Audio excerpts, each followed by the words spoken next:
What's goody, what's goody, what's goody, y'all? This is Debbie Cakes coming at you live and in color, as you can see. The best in the world. I'm a little hyped, but it is getting late for me. Been up since this morning, so I'm really tired. I'm just going to give you a short, sweet, and simple rundown of the matches, some appearances. I'm not going to go ahead and go into detail, but just know that you guys should watch it because it was really good. So for those who didn't watch it, the first match was Roman Reigns versus Solo Sikoa in a tribal combat match. Um, the winner was Roman Reigns. And the one who opened the show besides Triple H, because you know he has to open the show, it was The Rock. So The Rock came down and handed the hula follow. He took it from Paul Heyman and gave it and put it over Roman Reigns' head to let him know that he is a tribal chief. He is the original tribal chief, the OTC. Showed him respect and all that, acknowledged him. Then after that, he left. But in the match, which was kind of crazy, like out of nowheres, you would have thought it would be, no, it was the bloodline helping Solo first. Then freaking Sammy and Jimmy Uso came down and started helping out Roman Reigns by taking Jacob Fatu and Tugaloa out of the equation. Out of nowhere comes Kevin Owens and stuns Roman Reigns and starts beating him up. Then, like Cody says, on site, he came out and on site he started fucking up Kevin Owens. Then they got out the ring. Then after that, it was just Solo and Roman. Um, Roman did a spear a few times to get the win. So the winner of that match is Roman Reigns. Now the next match, Liv Morgan versus Rhea Ripley for the Women's Championship. And of course, we all know that this is a new era, the Netflix era. So we wasn't gonna have Liv Morgan reigning. Honestly, like she was already getting stale. Like, don't get me wrong, there was like a few matches where I was like, oh, I was a little hype. You know, I was glad she won, all that kind of stuff like that. But honestly, the right person won, regardless of all the cheating that they did, that Liv Morgan and the Judgment Day did. Rhea still, it was pretty much 3-on-1. Then after Rhea won, because she had to hit the Riptide twice to get Liv Morgan um, to get the win from Liv Morgan, because she hit it once and Liv Morgan kept kicking out. And then once Rhea got the belt, all that kind of stuff, Dirty Dom comes out of nowhere, tries to go ahead and kiss her ass, and tries buttering up to her, and try to hold his arm out to her, and all that kind of stuff. And then I apologize for that. And then I apologize for the noise in the back. But yeah. So getting back to what I was saying. So Rhea was like, she kissed her belt, she put it down, and she was pretending like she was about to go and give Dirty Dom a hug and all that kind of stuff, but instead she kicked him, low blow him, and gave him a riptide of his own and started walking up the ramp. Then all of a sudden, American Badass, the bell of The Undertaker came and started ringing. The lights went down when it came up. The whole American Badass theme came out. He came out with the motorcycle. He went around the ring, came back up, and gave a dab to Rhea. And then they held their arm up. And he left. Didn't say nothing or nothing like that. He just made an appearance. Of course, since he's around, that means his wife is around, Michelle McCool, Nikki Bella, freaking Vanessa Hutchinson, Travis Scott. Talking about Travis Scott, I'll get back to him. Um, freaking X-Pac, people from NXT, people from SmackDown. Uh, I have a few of them down. Yeah, Macaulay Culkin. Uh, freaking Macaulay Culkin. I was shocked to see him. Seth Green, he was there. Uh, Danielle Fisher, that's aka Topanga from Boy Meets World. What was gonna tell you? John Cena came out, made an appearance, talked about how he's gonna enter himself in the Royal Rumble. Gabriel Iglesias, aka Fluffy, made an appearance. Ashton Kutcher, Wale, he's always been a massive WWE fan, so he's always like in all the PLEs and all that kind of stuff. Any way he could get into it, he's into it. Um, freaking for now. Oh yeah. So Jimmy Hart came out, everything was all dandy, but the person that he came out with kind of staled the moment, which was Hulk Hogan. Well, we all know that Hulk Hogan is not the best person in the world. And I could appreciate the crowd booing Hulk Hogan. Like growing up, it was always Hulk Hogan. But I've always told, I even tell this to my brother all the time, your mouth is what gets you in trouble. You want to go ahead, your actions speak louder than words sometimes. If you want to do something, you better hope cameras and all that kind of stuff. Or you want to say something, you better hope you think about what you're saying before you say it, because sometimes what you say is always going to be the first impression of you. And yeah, he burnt them bridges when he wanted to go ahead and go on a racist tantrum, and then he wanted to go ahead and bring out some controversy things that he said over some interviews and everything like that. Like I said, it's not what you say, it's how you say it or how you perceive it. And a lot of people just tend not to basically fuck with him anymore because of those reasons. I stopped believing in Hulk Hogan a long time ago. Like, I stopped the hype a long time ago. Like, I don't even get hype. When I hear his music, I'd be like, why is he there? Like, he does not need to be there. He needs to just go on an island and retire and never show his face in WWE ever again. That's how I feel. Other people might say he's a legend and all that kind of stuff. I understand that, and I respect it. But what I don't respect is the person who he truly is. He's one person in wrestling, and outside of wrestling he's another person, and that's the person I don't respect. Your kids get in trouble and you're quick to go ahead and try to get them out of trouble too. Like, yeah, let's talk about that, but I'm not gonna get into it because this is not for that. This is not the time for that. But yeah, it was a mixed crowd. Like, there were some people that were still in the nostalgia hype because of Hulk Hogan, who he is.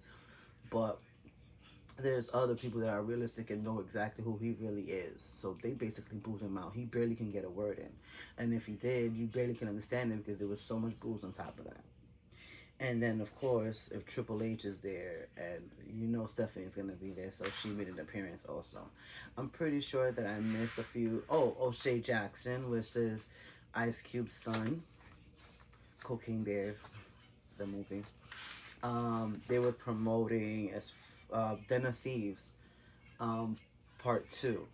He came out in that. He's coming out in that one, and he was around to promote it. So that's that one. Drew McIntyre versus Jey Uso. So remember how I said that we're going to talk about Travis Scott soon? So Travis Scott came out before they did. And at first he was just standing there in the crowd. Then all of a sudden, Jey Uso makes his way next to him, and they start singing, yeeting and all that kind of stuff.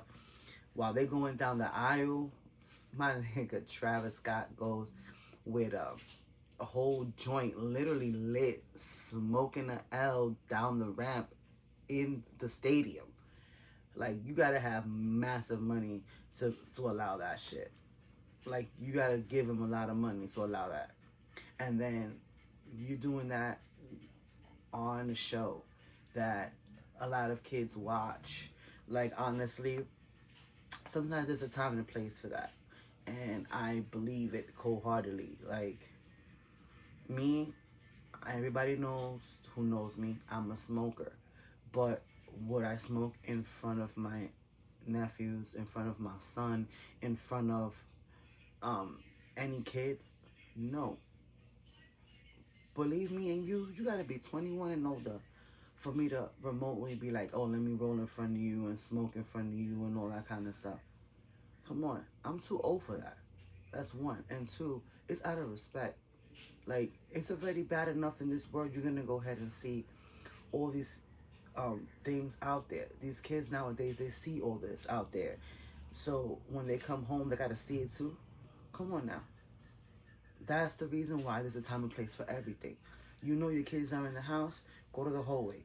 You know your kids are hanging outside or whatever, then that's the time you want to go ahead. Like, I wouldn't want to do that in front of the kids. Like, you're going down that ramp and you're smoking, kids are going to inhale that.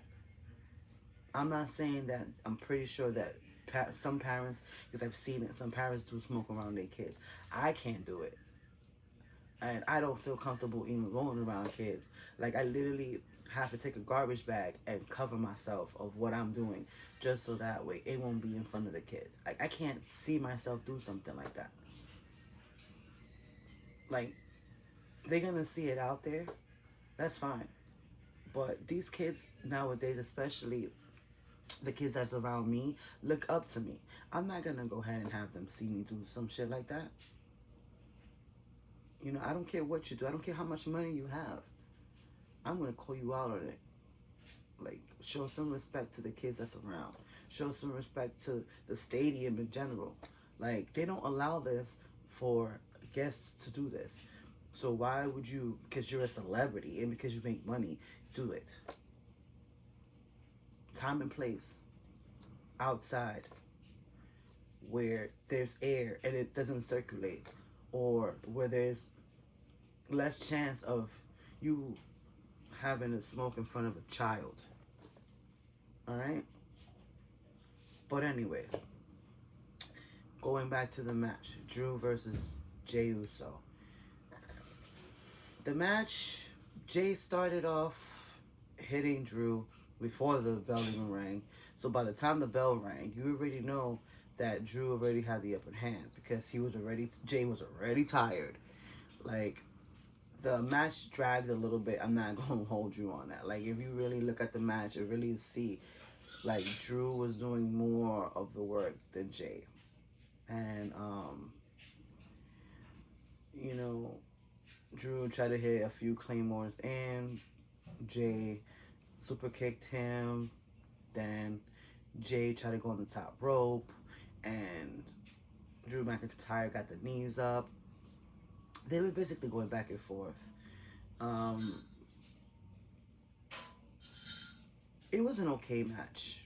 It was a B match. You know, it wasn't a full A.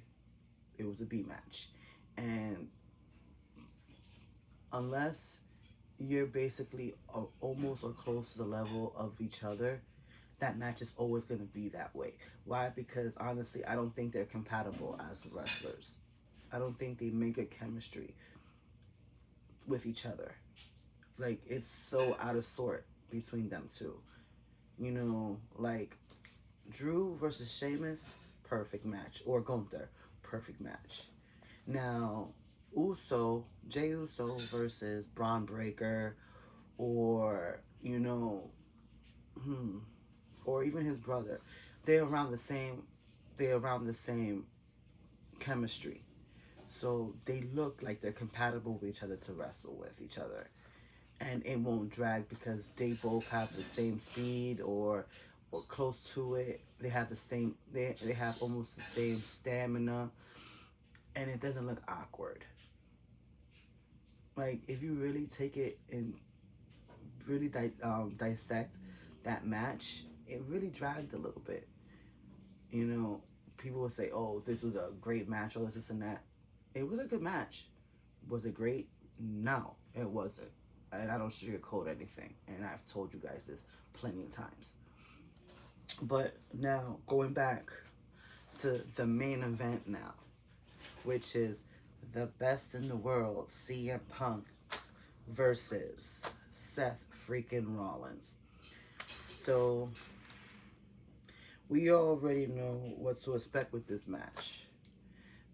They both are one of the other. Like, they both compatible with each other. They both have good chemistry in the ring with each other. You know, Seth Rollins is a younger version of CM Punk. And CM Punk is like a mentor to Seth freaking Rollins.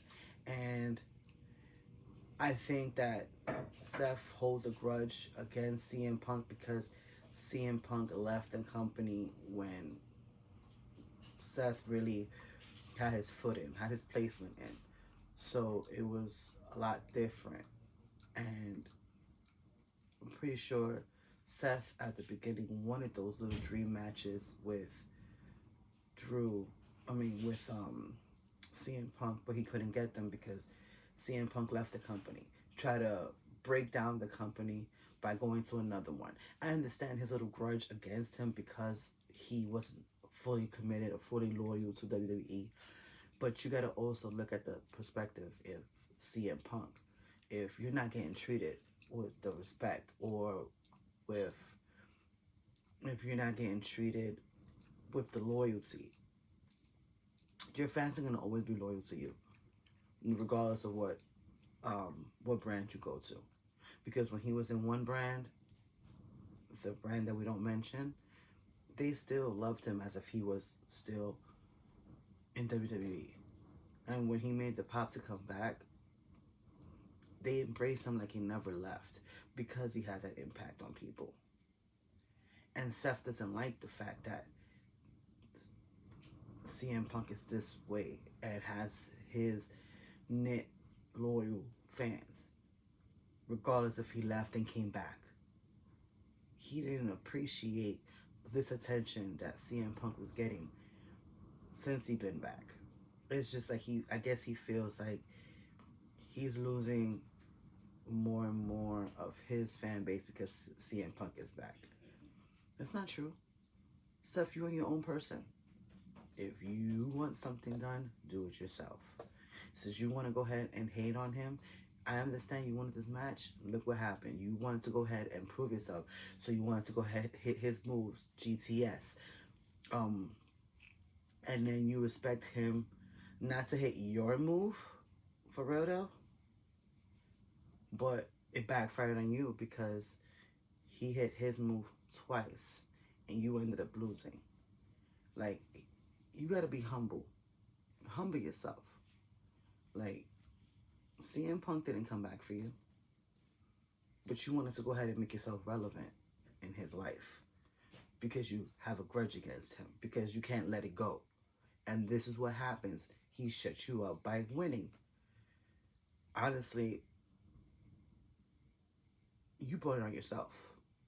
I'm pretty sure this is not over between y'all two, but for right now, he's up one. And Seth is not going to like that. So he's going to go ahead and try to go for him again. And who's to know, in the future, they might make a 2 out of 3 pinfall, just so that way you can see who's really the best in the world. But the best in the world is right here, CM Punk. Because he didn't come back for you. He came back because he wanted to be respected, because he wanted to be out here with the fans. He wanted everything that WWE can offer and actually be a company that he feels that is for the employees, for listening to the fans, for understanding, oh, this would actually work if you go this way. Not just go ahead just because you don't want the competition to have him. You make him feel like you give him this illusion that he's going to go ahead and be the top star, to go ahead and slowly crumble him away, just so that way you could shut him up. But CM Punk is not dumb.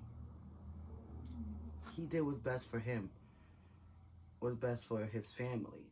And even if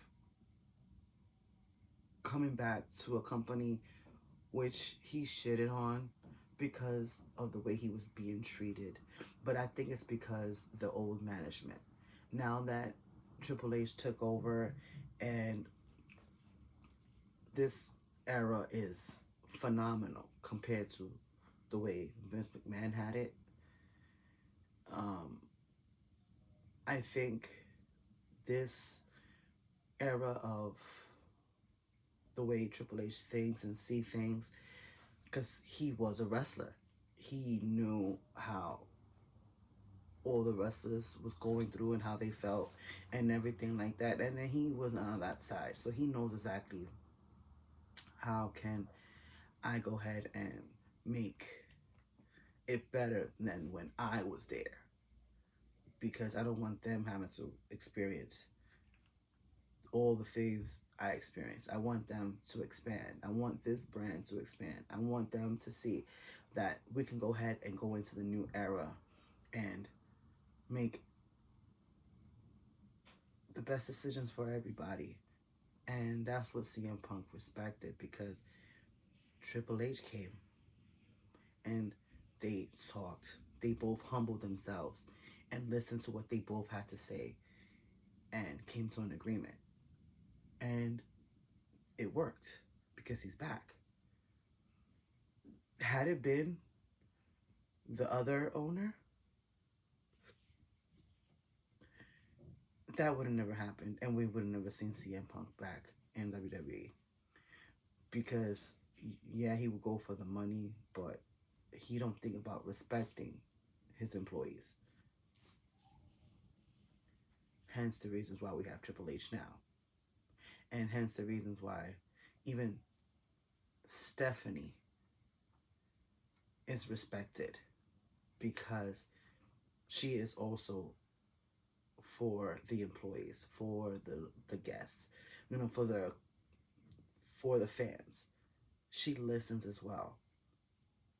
And regardless if she's a heel, she's always going to have that heel persona, but you can tell that she understands everything that the fans are asking for, and she knows how to compromise.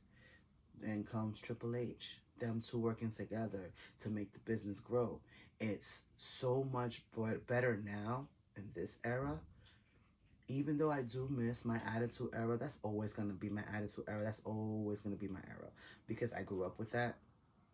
But the way it is now, I feel that you get more actual wrestling, not little dainty divas.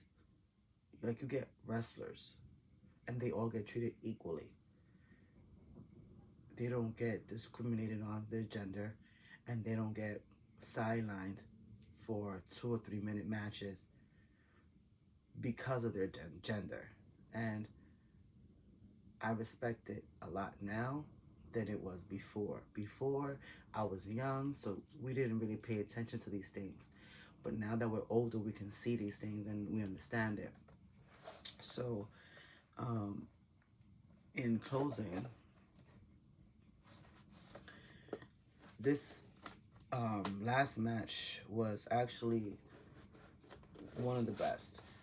Don't get me wrong, the first match was actually the match of the night, which was Roman Reigns and Solo Sikoa in the tribal combat match. But to close out the show, this was CM Punk and Seth Rollins. Sorry, I'm already getting tired. Seth Rollins and CM Punk actually went and closed it out beautifully. And I'm glad that CM Punk won, because maybe Seth can humble himself and just shut the fuck up. Because nobody was coming for you. You just try to make yourself be relevant. Because you feel hurt. Because you're jealous. What is it? Admit it to yourself first. Before you start spewing all these things and try to get the fans on your side. The fans, you have your fans. Don't make them hate you. Because you want to go ahead and tarnish a fan that they like as well. They're allowed to like multiple multiple wrestlers. We're allowed to that. We're allowed to have our own opinions. Because don't get me wrong, I like Seth Rollins. But I like CM Punk better. Why? I grew up with CM Punk. CM Punk was there. Now, when he left, yeah, it was a little disappointing. And Seth came in and swooped in and got all the attention and all that kind of stuff. But then he started acting like a little child when CM Punk decided to come back. That's what humbling and leveling yourself up. CM Punk is right here and you, Seth, are down here. If you would have just left it alone and you would have still been up here just with CM Punk and you didn't have to worry. I didn't even have to cross paths because honestly, he was not even having you on his radar. But you were, because you kept running your mouth because you wanted to be irrelevant. Now you're down here. And look, you ended up losing to the person that you resent the most. Think about that. The next time you open your mouth about something, is it really worth getting shut down? Is it really worth ruining your level of reputation? For real. I don't think so. But that's just my opinion. This has been Debbie Cakes coming at you live, as you can see. I hope you guys enjoyed it. I hope you guys enjoy my little rant, my little comments, and all that kind of stuff. If you did, just like, share, subscribe, comment. I appreciate it. Like I said, I'm not looking for any money. I just like doing this because I just want to see myself grow in this. This is something that I've never had the courage to do, and I've been having fun doing it. And I'm out here trying to get better and better all the time. I know I sound a little monotone and I don't show my expressions, but I do get hype. And I do, welcome all the feedback you guys can give me. Like I always say in some of my videos, not all of them, but some of them. If you guys have any suggestions for me, I'll be glad to listen to them. I don't feel offended. I don't get offended. I just, I want to be out there. I want to do something for myself.